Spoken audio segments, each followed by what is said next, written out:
Okie dokie. This is going to be my inaugural movie review. And like I mentioned in the previous video that is currently being uploaded as of 4:09 on December 11th, 2024, I went and saw Wicked Part 1 last night at the Grand Cinema. And I do have minifigure representatives of characters in the movie. However, they are not based on the movie. They're based on the original Wizard of Oz. And this is kind of a Wizard of Oz prequel about the Wicked Witch, and more so in her college years. Same with Glinda the Good Witch. So, yeah, the minifigure representatives, I'll get those out of the way before I get into the actual review of the movie here. The minifigure representatives are two of her flying monkeys. Granted, in the Wicked movie, they have different outfits on. We'll leave it at that. If you've seen the movie, you know what I'm talking about. If you haven't, I'm not going to spoil it here, or try not to at least. Although, reviewing the movie would kind of be a spoiler, so if you haven't seen the movie before this video is uploaded, go watch the movie first, because there might be some spoilers ahead. You've been warned. But here's the other flying monkey I got, and here's the Wicked Witch herself, with an added Alfred bow tie piece from the Lego Batman movie. Okay, review time. So,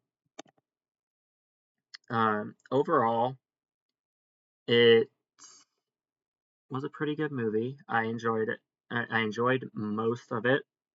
There's one song in the movie which is an adaptation of a play which has that same song that drives me absolutely nuts. I actually wore these headphones during that song, and that is the song "Popular," where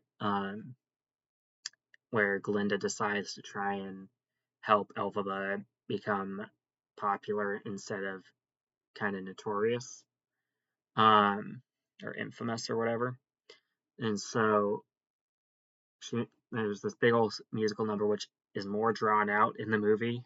I thought it was over, and then I was like, "Oh nope, it's not over yet." So I put the headphones back on.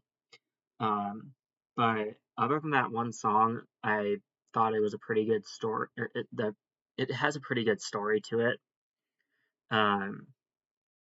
and there are two redeeming songs to counterbalance the one song that drives me absolutely nuts, and those are "What Is This Feeling" and "Defying Gravity." And what they were able to do with Defying Gravity specifically was really, really cool. I thought they did a remarkable job bringing that to the big screen in a fantastic, almost Marvel-esque way.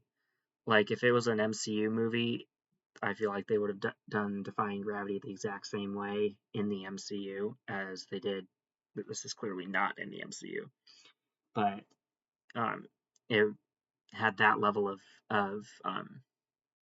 like pre-Endgame and even Endgame excitement to it, to that sequence, and that's pretty good, pretty cool. So I may end up getting the movie when it's released, but I might not.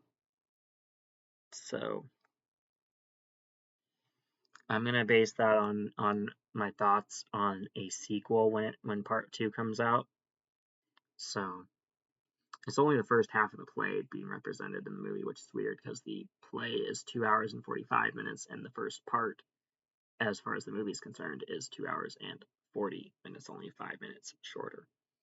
So why they didn't just go ahead and make the whole thing other than a cash grab, I don't know. But they did. That's the direction they went. Jeff Goldblum is the wizard, or Wizard of Oz, and I thought he did pretty good in that role. Um, and they had a really interesting spell book type prop in the movie that when it's opened up looks like two hexagons, one on top of each of the other, but it folds into quarters. So like you fold it in half one way and then you fold it in half again. And I think that's really cool. I think more movies should have foldable books like that. It kind of reminded me of Sorcerer's Apprentice, how the wizard spell book thing was really small, and you unfold it a bunch and it becomes this giant book. It kind of reminded me of that a bit. So there you go. That is my inaugural movie review for my channel. Um, I think given that one of the songs drives me crazy in the movie, I could only give it 3 stars out of 5, but that's pretty good for a movie that has a very annoying song in it. So yeah, there you go.